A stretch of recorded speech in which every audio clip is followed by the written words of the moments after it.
And so what are the risks involved for property owners in terms of pricing, underpricing, overpricing, and are most landlords looking to get the most amount out of their monthly rental? Or are they looking for a quality candidate, which takes precedent?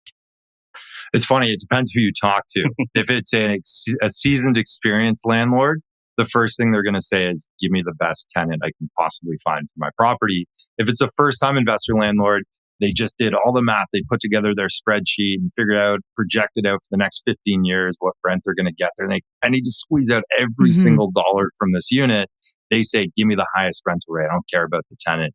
And the main difference, well, we'll get into tenant screening and all that in a bit. But when it comes specifically to overpricing or underpricing, there's a major risk with both. Underpricing a property, and we see this happen all the time, it's such a competitive rental landscape for tenants right now in Toronto that you're getting, if it's a good unit, you're getting 20, 30 showings within the first couple of days of it being on the market. Wow. And it's not uncommon to see 10, 20, sometimes 30 offers on a property for rent. And if a property is underpriced by, say, $500, you're going to get every single person, Joey Bag of Donuts and all, showing up, throwing in an offer to try and get that property. And as a listing agent, as a landlord, you've got to sort through an extraordinary amount of paperwork and tenant profiles to pick from the best. And tenants, they move quick. The rental market moves in an absolute electric pace here in Toronto. And so if a tenant doesn't hear back if their offer's been accepted within 24 hours, it's very well that they could get up, pack up, and move on to the next property where they're going to get accepted. So if you underprice a unit, you overwhelm yourself with a crazy amount of rental applications, offers coming in. You could end up spending so much time doing due diligence, you miss out on a good tenant because you can't act fast enough. How about overpricing, Rubes? Overpricing will often just cause a property to sit.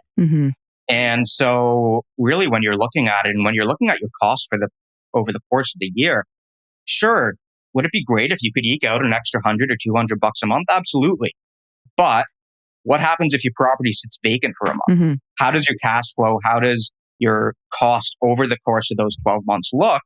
And unless you're able to get, call it a one-bedroom condo, unless you're able to get an extra $250, $300 a month, that's the cost of a month of vacancy. And what a lot of landlords don't realize, and what quite often what we see when rental properties are overpriced, is that they will sit. And they'll sit for a month, and they'll be vacant for a month, and they'll be vacant for another month. And ultimately, they're going to end up reducing their price, and they're going to be in the same position as they were had they just properly priced the property from the beginning.